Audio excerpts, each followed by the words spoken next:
Hello everybody, hope you're doing well. So I believe this week we are gonna make glass week. We're gonna work up some glass. So what I have is some Cullet glass, and there used to be a company called Henrietta Glassman in Oklahoma.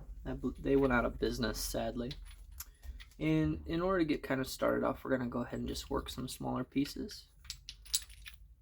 I got some yellow, some purple. It's pretty pale because the thinner it gets, the more pale it gets. So I don't know what color that is. Like a turquoise? No, greenish blue. How's that?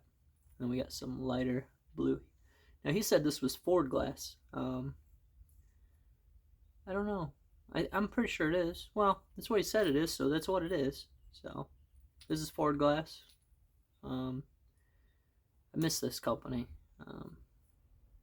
I hope that guy is doing well. But anyway, so we're gonna work some of these smaller pieces, and I'm hoping to eventually work into these guys, which are a little more regular. So we're gonna, and you can see there's not much to this guy, but there might be a couple of really cool flake points. Look at that pattern. But anyway, we're gonna kind of cut our teeth on some smaller pieces, and then we'll go into some bigger ones. And then after that, should have just grabbed it.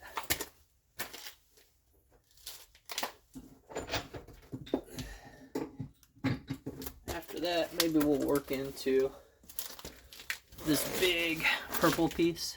This is Cullet glass, or this big, oh hey, more purple. So no shortage of purple. So let me put these back. We'll work into some of those pieces as well. And if everything goes this week, maybe we'll work on some mason jar bottoms. So my last reenactment I had a lot of people asking if you could work glass. I didn't have any more examples to show them. They were all worked up. So this week we'll probably do glass, and then next week we'll do obsidian, and we'll just kind of go from there. So I finished my bark tan hide over the weekend.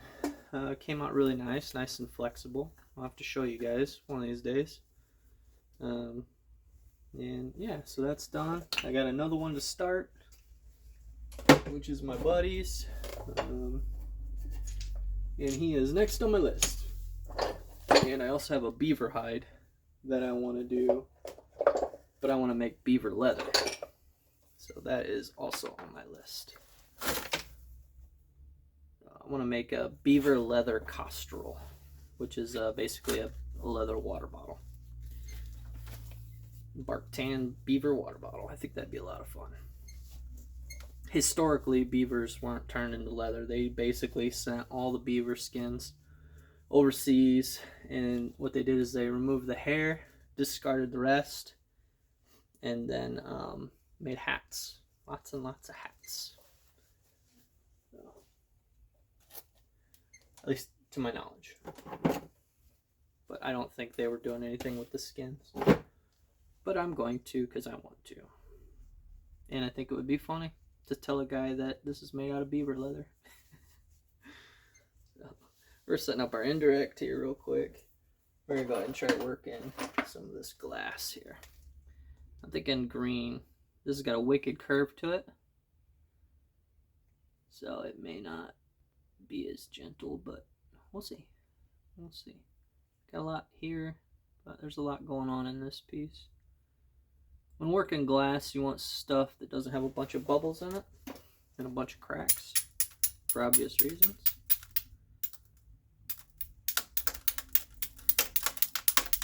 Maybe not so obvious to you guys. That was a bit rude. You don't want bubbles and cracks because that creates fragile points and it's likely to just break. Now, I like glass and obsidian. It's one of my favorite materials to work because it's easy. Well, it takes less power to knock a flake off.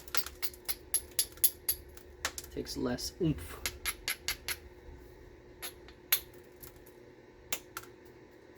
But it is sharp and it will cut you.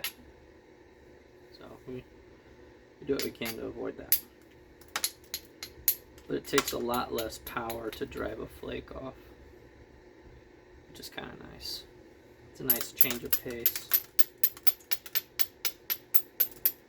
Try to just clean this up a little bit.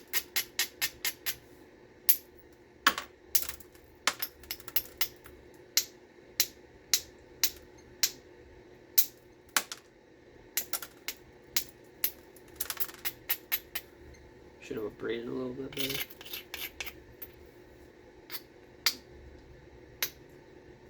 It's like 50 some degrees here today, which is pretty crazy. I love it. I think it's awesome.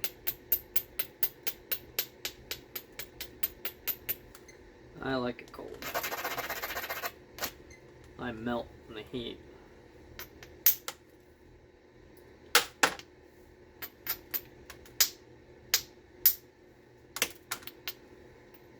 So we're just trimming this up, thinning where we can.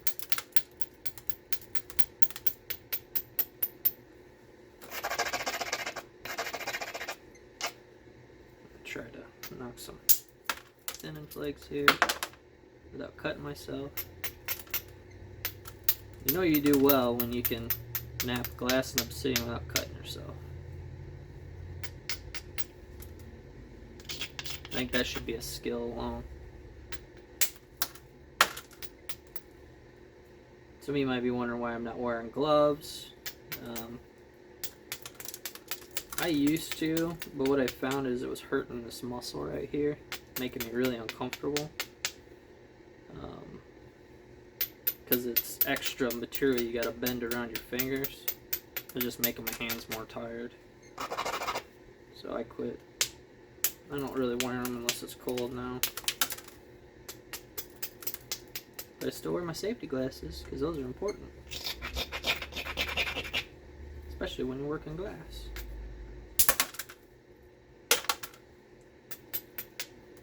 Let's see what we got going on here. So we got a lot to go yet, but here's where we're at. We're just trying to reduce mass and shape it a little bit nicer.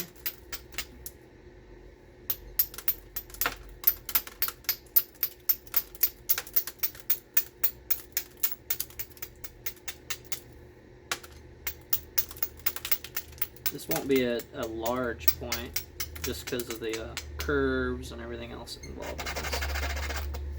It'll be a pretty small point, I think.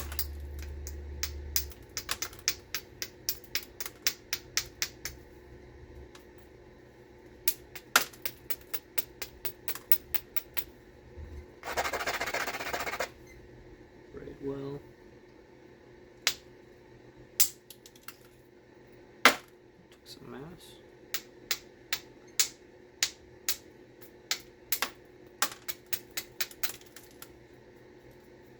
I wish I had more sandstone around me because I really like using them as hammer stones. Problem is I don't have a lot near me.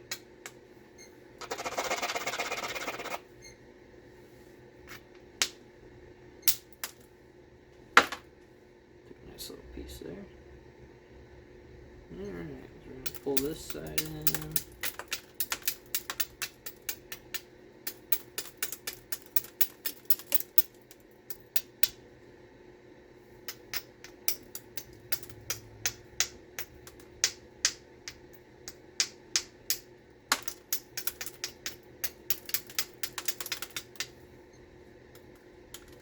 Probably switch to indirect here shortly.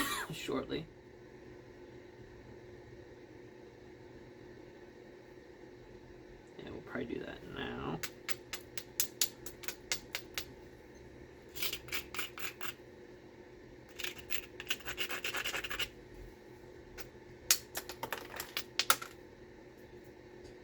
Yeah, I think we're gonna go to indirect. So here's where we're at.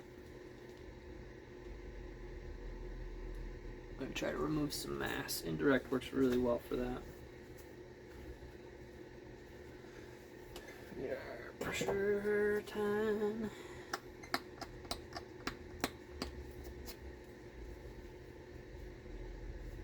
Let's see what we can do here.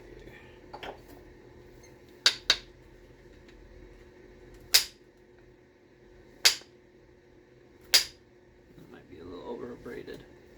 That's right. Hand pad. Go. Go ahead and try to fix these platforms a little bit. Now this is where I usually cut myself because I use my knuckle to rock. And you get a little flake caught in there, it'll get you. Doesn't help this leather is fuzzy.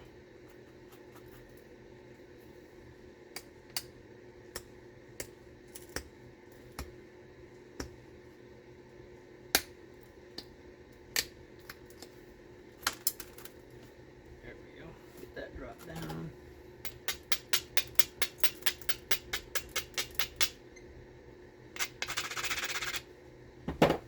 Braid there. Hopefully that wasn't too much.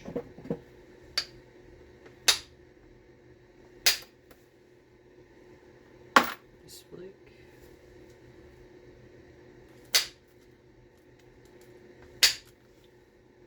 Nice bit of material.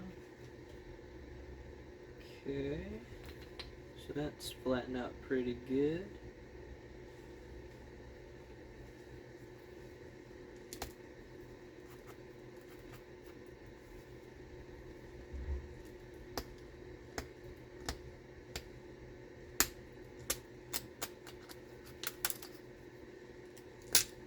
I'd say the other challenge to glass is it's super slippery. But it's not too bad.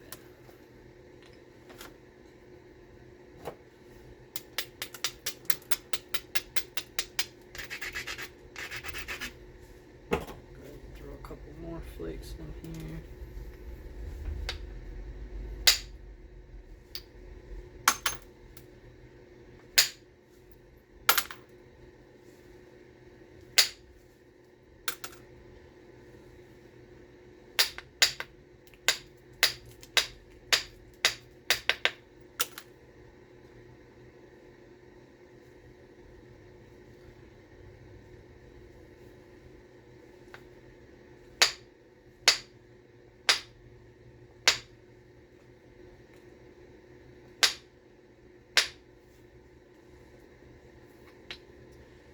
Try to turn this around now. This in my hand. See if we can throw some material off this way. Oops.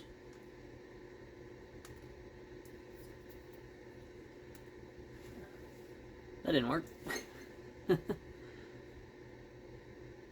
Not sure what happened there. Probably too aggressive.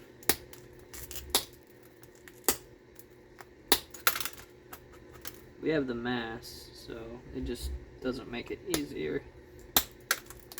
Because now we gotta fix that fracture, which can cause problems.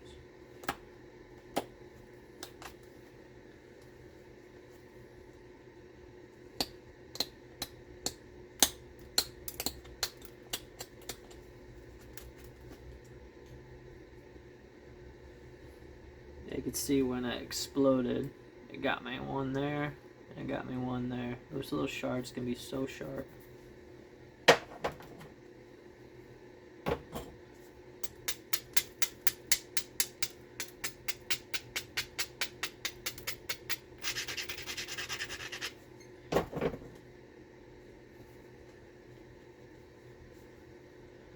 That's why we like to wear safety glasses.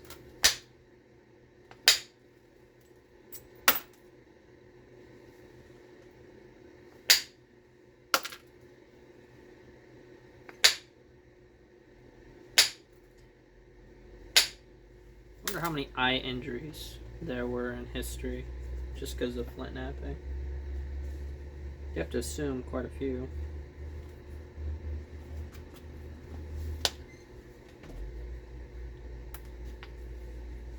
That'd be terrible.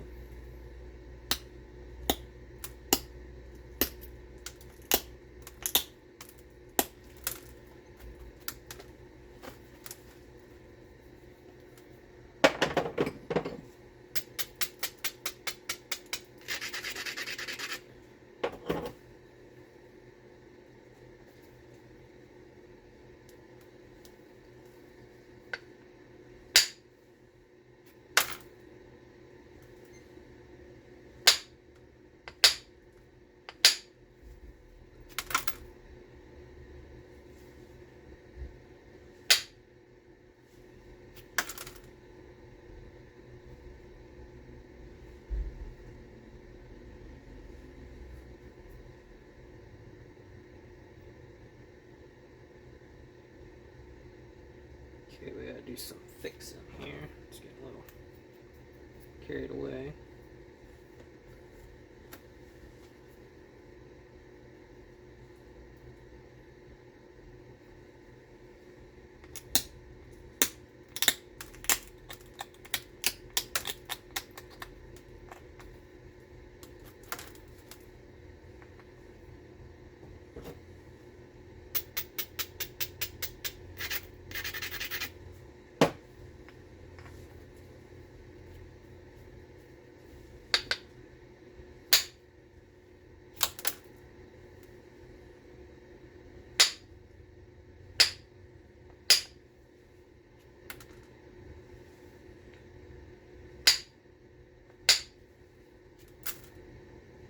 That one just kind of exploded.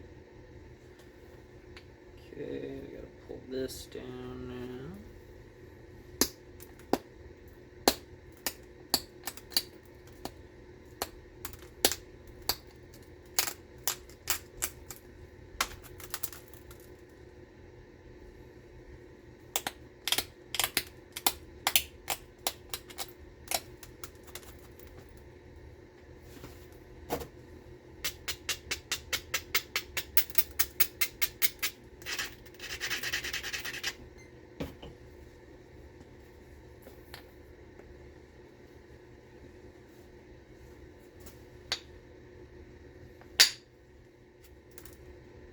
That didn't work very well.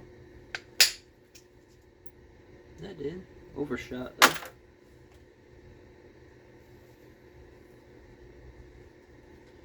Getting closer to a happy thickness here. Just gotta fix some stuff here.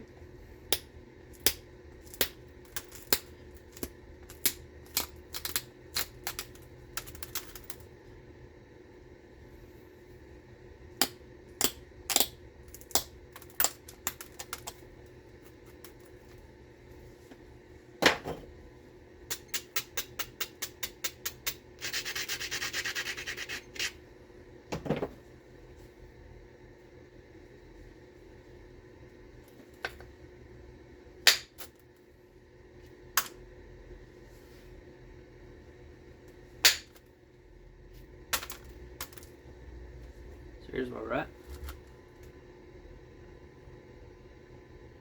Still got some stuff to remove here.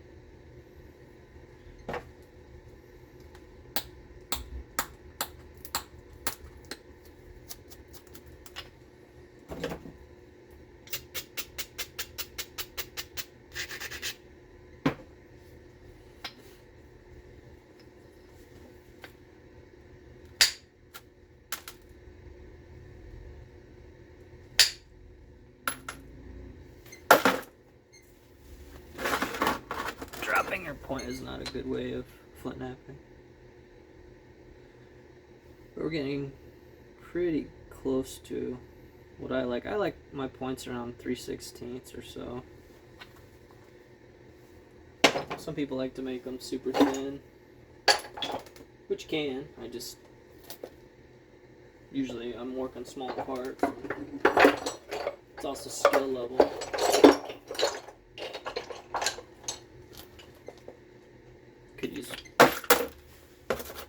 Could use probably more practice. Most likely. Alright, let's see what we can do with pressure here. Probably use mostly pressure now. And use indirect as we see that we might need it. Use my spacer here. This helps kind of keep. It's a good way to break stuff in half, but it's also a good way to run your flakes a little further. So we're going to go ahead and braid that again. Glass requires a fair amount of abrading. Otherwise it'll just kind of crumble on you.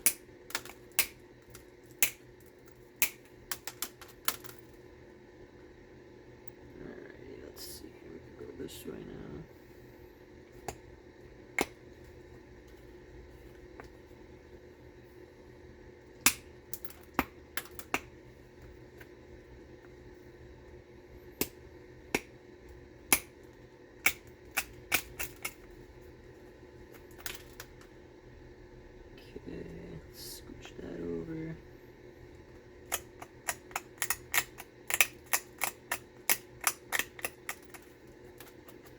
trying to get everything pretty well centered up.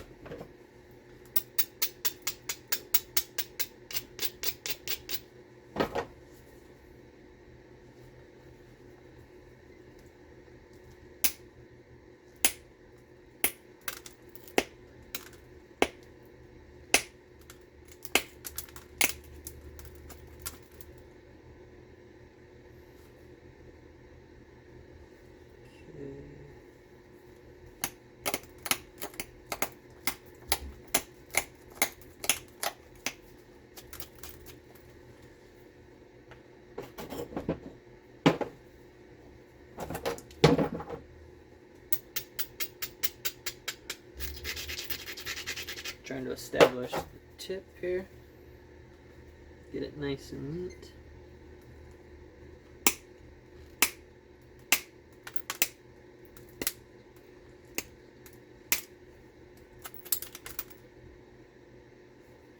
Okay, a little bit more.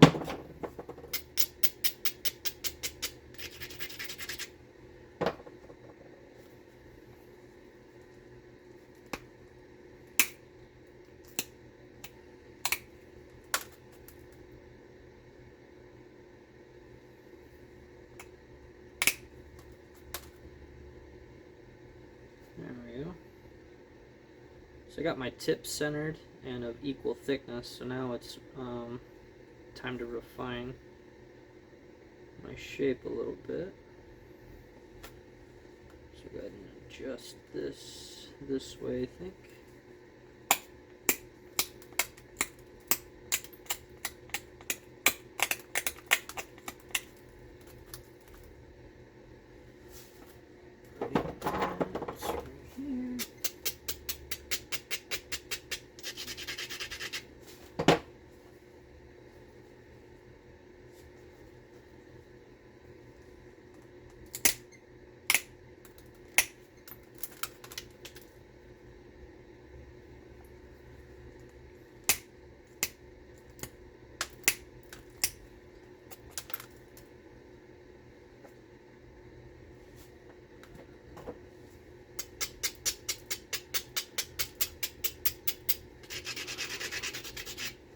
Now we're just fixing the low spots, adjusting the high spots. Doing our best not to break it in half.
Bit of shear in there.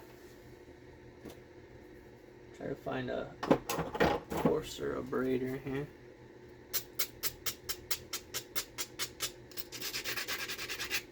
There we go. It's a little better.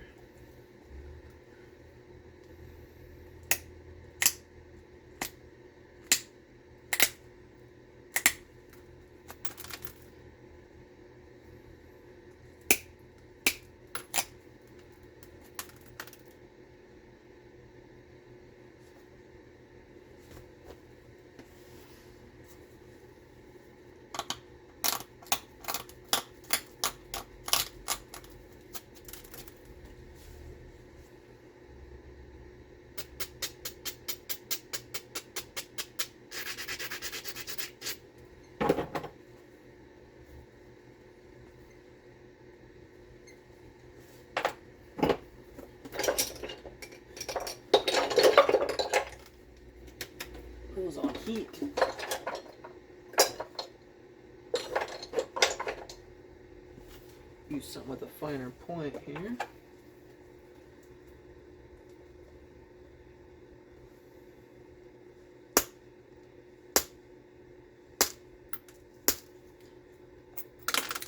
The antler has a nasty tendency to slip on the platform, catch, and then hinge.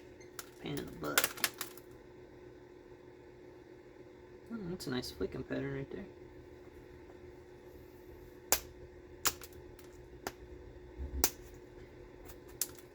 Okay, so we're getting closer. Okay, we're just going to keep pulling those sides in because we want a triangle. And we don't want a rounded triangle, we want a sharp triangle.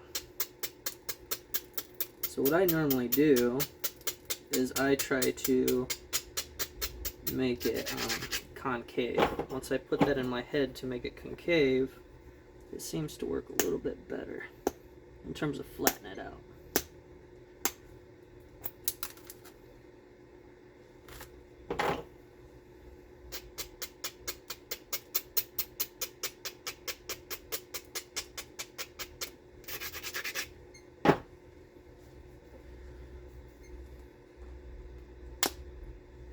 You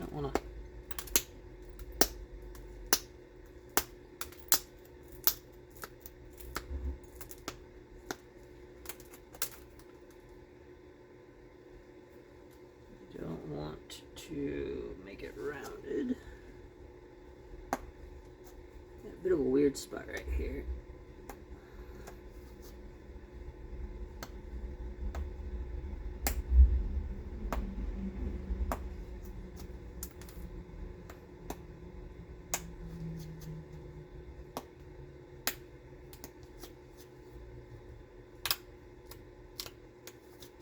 Turd.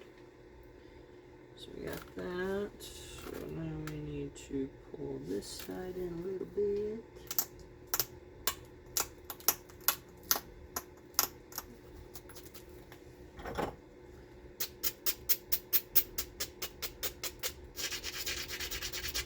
There we go. Let's try right here.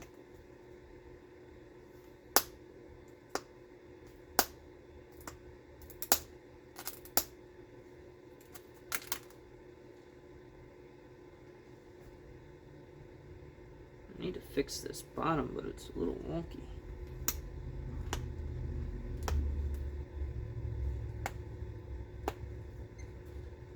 The platform is kind of rolled weird. So I think this is going to be a side notch, kind of. Well, let's get it to that point first before we start thinking about that. There we go.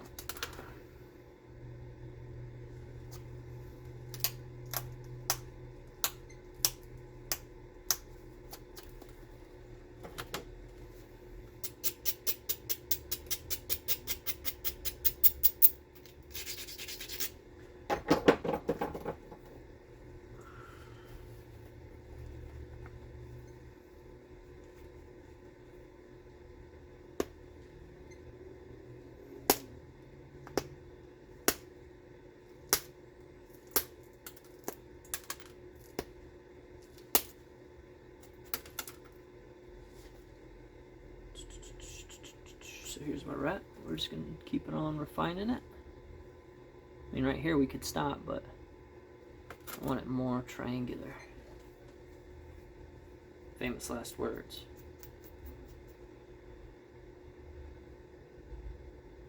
It's getting harder to see.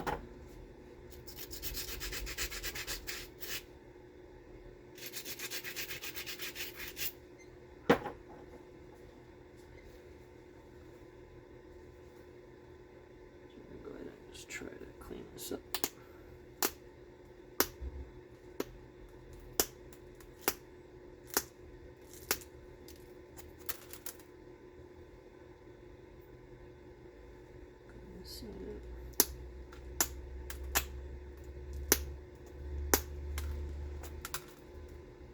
Okay, let's tip up.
something a little bit.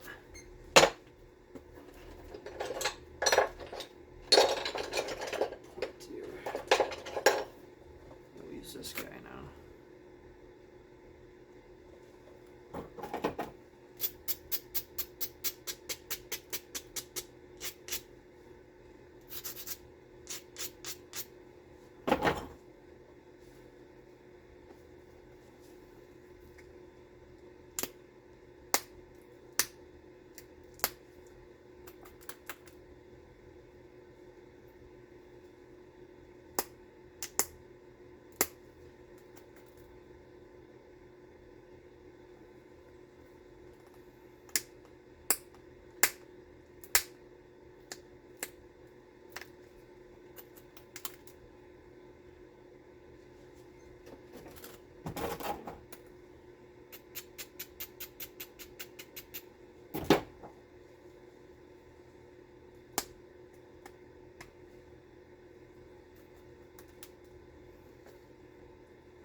I got it real far on my knee here, so it's stiffer.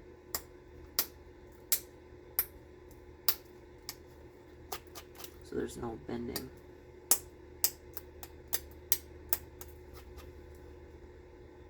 Ooh, that's close. That's real close to what we want here.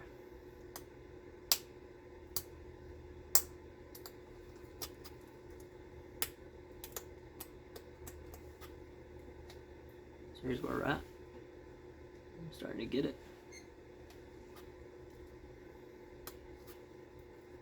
I'm gonna go ahead and put a new tip on this little antler piece here.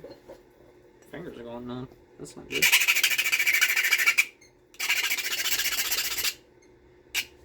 Alright, we'll do some more picking.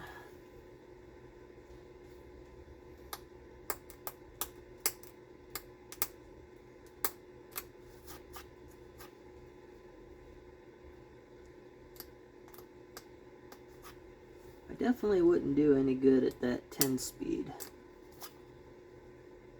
challenge they do at the nap in there. Definitely would not be a contender. I'm a little slow.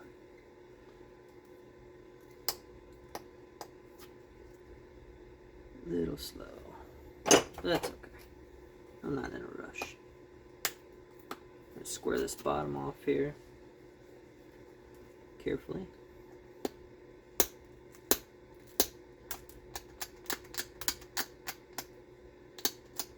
I want to do a nice, like, side notch on this thing.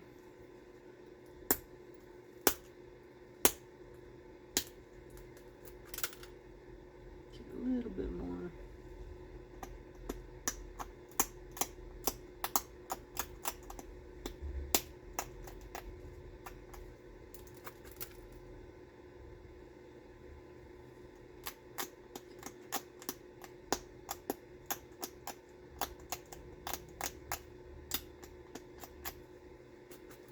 See how we're looking here. Make sure everything is like it's supposed to be. It's not, so we're gonna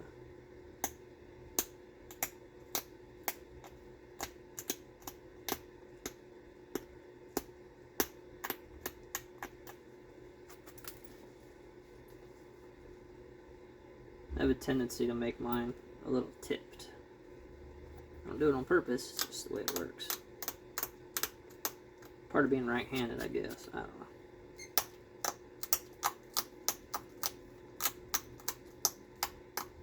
It's not uncommon for my points to have a lean to them. Sometimes it's hard to see that symmetry issue.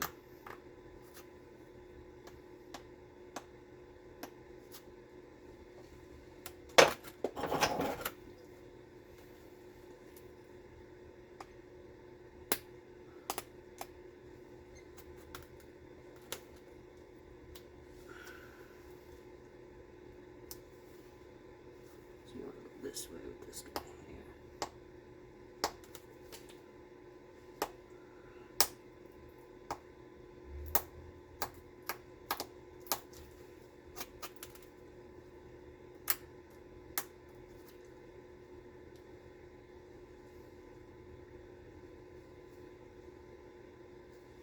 Get off me, bug. You fly by to me.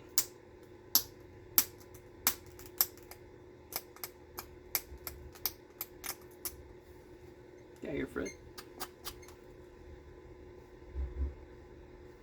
A little bit higher, I think.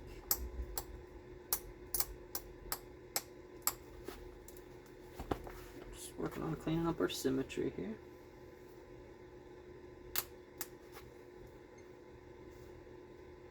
I think we'll call that good enough. So here's our triangle. So we're going to go ahead and try to notch it, best of our ability. See what happens. See if we can get lucky with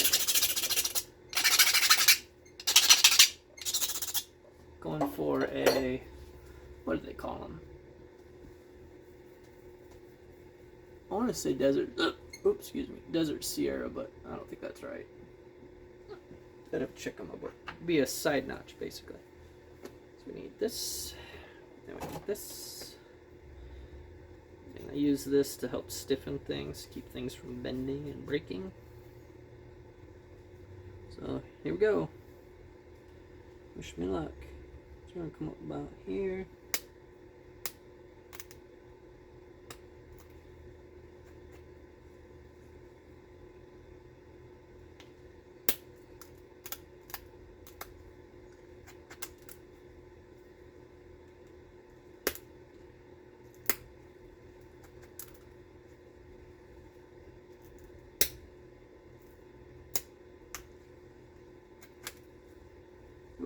Right together.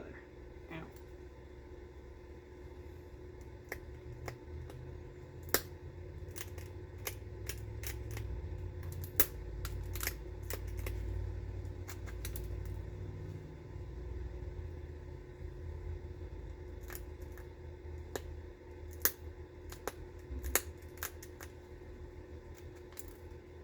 Okay, so there's one notch. You turn that alarm off. One notch. Let's see if we can get the other one to look as nice.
Okay, so here's the second notch. As you can see, I blew off my corner here, so we're going to try to fix it, make it a little more symmetrical. Make it look like we did it on purpose.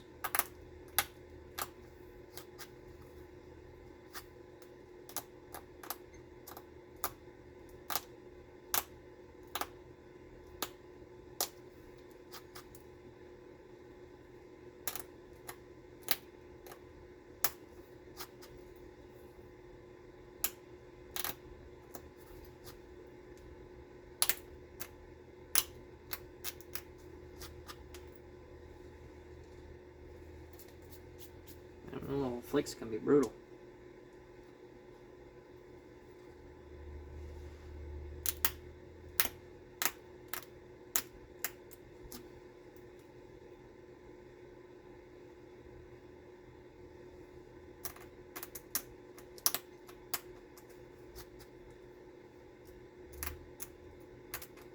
Just trying to even things out, make it look like I did it on purpose. We can drive this notch in just a little deeper.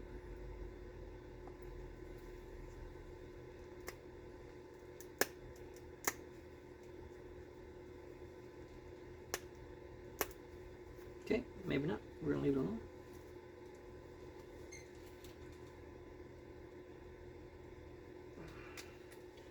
I started twitching.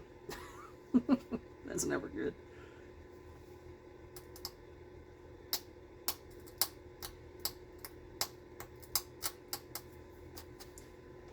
That one came together nice. I need to get that notch a little deeper.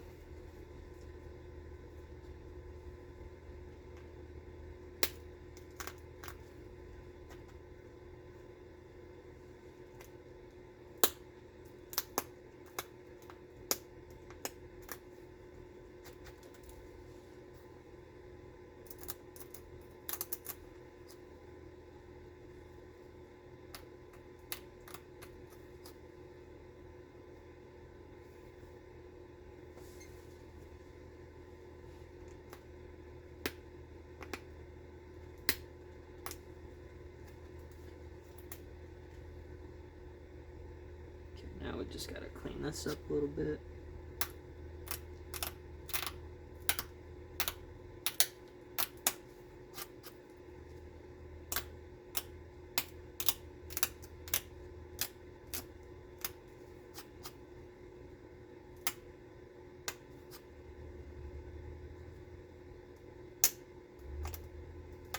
Of course, it doesn't help when your stuff's like crumbling on you.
I think we can call this a pretty clean side notch.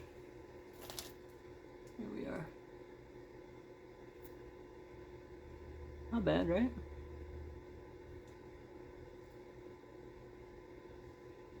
Very stabby. Now if you were to sharpen this, you would want to lightly abrade and then put in little micro serrations. This one's a little bit more dull because of the way I shaped it. But yeah, there we go. Nice little side notch. I think that looks pretty symmetrical. Oh, not too shabby. Green Cullet glass side notch. Thanks for watching, everybody. Appreciate it.